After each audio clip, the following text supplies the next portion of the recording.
We often hear that people say that the Bible is oppressive towards women, but actually, of the few surviving texts from the ancient Near East that are voiced by women, 3 of the clearest ones are actually found in the Old Testament. And far from feeling crushed by God, these women testify to his goodness. And my favorite of these is Hannah, because through her story, we see that a gracious and a compassionate God hears the prayers of the lowly and works through them to carry forth his redemptive plan. Now, Hannah lived in the time of the judges. So this is after Moses and Joshua brought the Israelites out into the promised land. And God raised up judges, men and a woman who, helped rule over Israel. They delivered them from their enemies. However, by the end of Judges in chapter 21, verse 25, we see 2 things. 1, that there is no king over Israel. And 2, everyone is doing what is right in their own eyes. That brings us to 1 and 2 Samuel, where Israel's looking around at the nations like, hey, we want a king. And we see the tribes uniting, we see them transition to a monarchy, and we learn about King Saul and King David.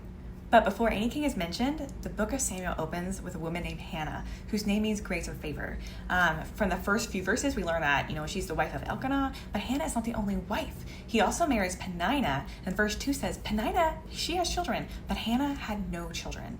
Elkanah and his 2 wives would travel to Shiloh every year to the tabernacle, where they would offer peace offerings. And Elkanah would take the portions, and he would give some to Peninnah, and then he would take double portions and give them to Hannah. Why would he do this?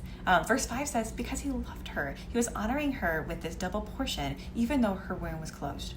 Hannah was barren, and this is most likely why Elkanah took a second wife, so that his lineage would carry on. In that culture, this was a huge source of humiliation and shame, because children are how you provide for yourself and for your family. And even the Lord says to the Israelites, hey, be fruitful and multiply. So having children was a huge blessing. We don't really know why the Lord closed Hannah's womb, but we do see God opening and closing wombs a lot in the Old Testament. He closed all the wombs of the house of Abimelech. We see it in the life of Sarah, Leah, and Rachel. We don't really know why Hannah was barren, but it does seem that God was orchestrating these events to bring about a greater purpose. And it's actually kind of interesting how Hannah's barrenness at the beginning of 1 Samuel mirrors the spiritual barrenness of the people of Israel at that time. And out of their barrenness, God is at work. And he is at work in the life of a woman whose name is Grace.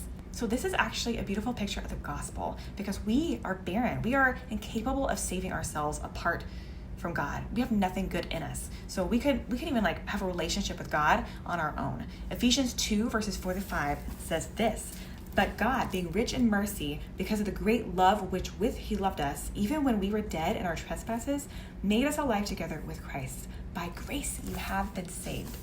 So it is so sweet to see how God takes a lowly, barren woman named Grace and, spoiler alert, works through her to carry forward his redemptive plan.